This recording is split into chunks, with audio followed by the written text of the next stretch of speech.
আমরা মুসলমান হইছি, এক মুসলমান আর এক মুসলমানের সালাম দেই না, ঠিক না? মুরব্বীরা আশা তাহে ফোলাফাইনে সালাম দিব। আফসোসের ব্যাপার, নবী রহমাতুল লিল আলামিন দু জাহানের বাদশা হয়ে সব সময় আগে আগে সালাম দিয়ে দিতেন। সুবহানাল্লাহ। বাচ্চাদেরকে নবী আগে সালাম দিতেন, বাচ্চাদেরকে নবী আগে সালাম দিতেন। যেই বাচ্চা নবীজির সালামের জবাব সুন্দর করে দিতেন, নবীজির পকেট মোবারকে সব সময় খেজুর মোবারক রাখার চেষ্টা করতেন। যেই বাচ্চা আমার নূর নবী রহমাতুল লিল আলামিনের সালামের জবাবে হাসতেন কিংবা সালামের জবাব সুন্দর করে দিতেন, আমার নবী ওই যুবকের হাতে একটা হাদিয়া ধরে দিতেন। সুবহানাল্লাহ, জোরে কন্যা সুবহানাল্লাহ। এর মধ্যে যদি কোনো বাচ্চা আয়সা যদি নবীজিকে আগে সালাম দিয়ে দিত, ওই যারে নবী সালাম দিছেন তারে যেই পরিমাণে দিতেন, যে সালাম দিছে তার একটু বেশি দিতেন। সুবহানাল্লাহ বলেন। এখন এই বাচ্চা কয় হুজুর আপনি আমারে কম দিলেন, ওই বাচ্চা কয় মাশাআল্লাহ দয়াল নবী আমারে বেশি দিছেন। এখন এই বাচ্চা কয় হুজুর আমারে যে কম দিলেন। নবী তখন বাচ্চাদেরকে বলতেন আপনি যদি সালাম দেন আপনাকেও তার মতো দিব। বাচ্চা মানুষ তো সঙ্গে সঙ্গে নবীর সালাম দিত। আমার নবী আবার তারে পুনরায় খেজুর দিতেন, আবার বাচ্চারা সালামের প্রতিযোগিতা লাইগা যাইতো, আমার নবীর সালাম দিতেন। কথাটা কেন তুলে আনলাম? মুরব্বীরা বাচ্চাদেরকে যুবকদেরকে পোলাপাইনের সালাম দিয়েন, তাইলে দেখবেন পোলাপাইনে আপনারা দেখলে সালাম দিব। জীবনে একবার যদি আমাদের যুবকদেরকে কোনো মুরব্বী দেখলে সালাম দেয়, এই যুবক দেখবেন অন্য কাউরে সালাম দেখ বা না দেখ, এই মুরব্বীরে দেখা মাত্র আগে আগে সালাম দিয়ে দিব, ঠিক না? চিন্তা করবো এই মুরব্বীরে যদি আমি সালাম না দেই, মুরব্বী আমরা সালাম দিয়ে লাইব।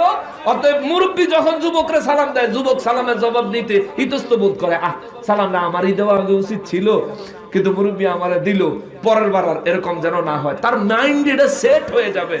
আমরা কেন মুরব্বী হয়ে আশায় থাকি? কিছু মুরব্বী আছে এমন, মানে এমন ভাবে ফলাফল চাইতে লইলে ছায়াতা এমন হয় যেন হে সালামে করে ফাউনাদার, ঠিক না? একরে সব এমন করে ছায়াতে কিছু বলা মানে মনে মনে কয় খালি বুড়া দেখে নাইলে কই না হতালে বলে। ওই দেখেন দুঃখ, আহারে ইমাম সাহেবের বেলা সালাম দেয় না। যারা ইসলামী শরীয়ত বলে সমাজের বাদশা ইমাম, আর আমরা তো এটা সমাজের একেবারে কম দামি লোক বানাইছি। সিরাজগঞ্জে সেদিন মাহফিল গিয়ে এক ইমাম সাহেবের জিজ্ঞেস বেতন কত, কয় মাত্র 2500। 2500 বলে ডেইলি 100 করে দিলেও তো 2500 টাকা, 3000 টাকা হয়। 2500 টাকা কেমন হইছে? একজন মানুষ যদি এই ডেইলি 3 বেলা ভাত খাবার খায়, তাও তো তার 4500-5000 টাকা লাগবে যদি একেবারে বর্তমানটা দিয়ে একেবারে কম দামি দেখায়, তাই না বাবা? সকালের নাস্তা ধরেন 30 টাকা, দুপুরে ধরেন না একেবারে কম দামি হোটেলে গিয়ে 60 টাকা দিয়ে ভাতটা খাইলো, রাইতেও 60 টাকা দিয়ে খাইলো, তাহলে কত হয়েছে? 150, 60 120 আর 30 150। তো এই 150 টাকা এক মাসে 30 দিনে কত হয়? 4500। বাটার বেতন দেয় 25। আচ্ছা, এটা তো শুধু সিরাজগঞ্জের সমস্যা না, এটা সারা দেশেই অবস্থা, ঠিক কিনা বলে? আর ইমাম সাহেব যদি সমাজের কোনো ব্যাপারে কথা কয়, এই হুজুর যান আপনি মসজিদে যান, ঠিক না? অথচ উচিত ছিল সমাজের মাতবররা, সর্দাররা ইমাম সাহেবের প্রত্যেকটা বিচারে উপস্থিত রাখবে।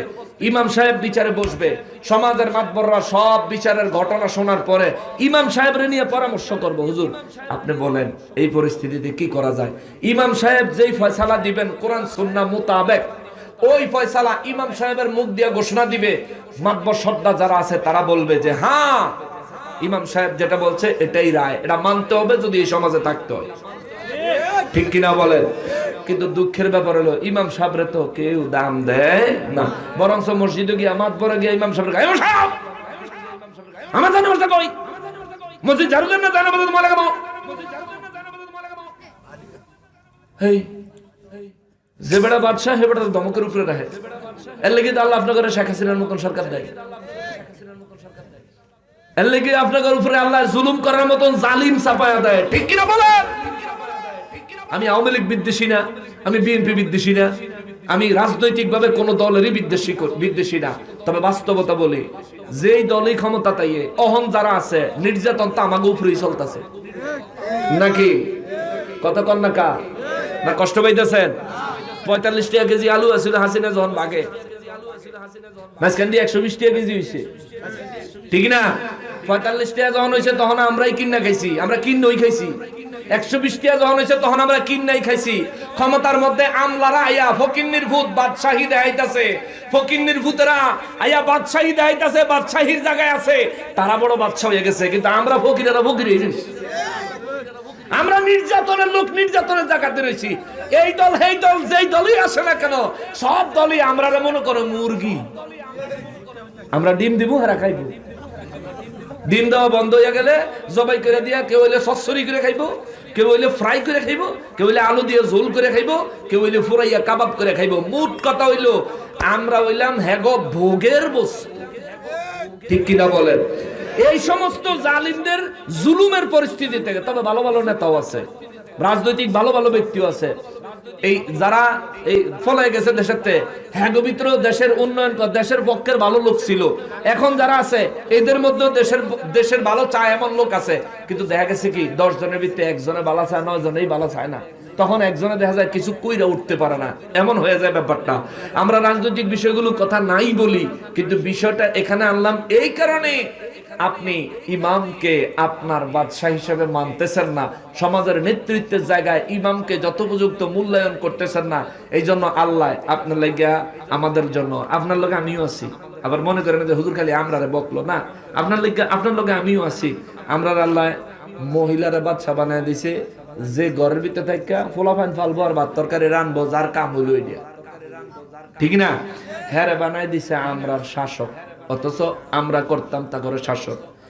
এরপরে এদের দ্বারা বিভিন্ন দল আইয়ে, যেই দলে আইয়ে আমরা সবসময় নির্যাতন করে, আমরার উপর জুলুম চলে, অত্যাচার চলে। এগুলো কেন? কেন? আসলে আমরা মুসলমানের চারিত্রিক যেই বৈশিষ্ট্য থাকা দরকার, আল্লাহর দরবারে আমাদের যেই গ্রহণযোগ্যতা থাকা দরকার, আমাদের হিডা নাই। তো পীর সাহেবরা দেখলে, পীর সাহেব ওলি আল্লাহদেরকে দেখলে, এই তো পীর সাহেব এমন আছে, আরো যত পীর সাহেব আছে, আমার দেশে মুসলমান 10 জন যুবক এক জায়গায় দাঁড়ায় থাকলে, সামনে দিয়ে একজন পীর সাহেব গেলে, এই 10 জনের ভিতরে কেউ পীর সাহেবের সালাম দেয় মহব্বত করে, আর কেউ কেউ ভণ্ড কি সালাম দেয়, ঠিক কিনা বলে? অথচ এই যুবক কিন্তু ভণ্ড শব্দের ব্যাখ্যাও জানে না, সে এটা বলে কেন?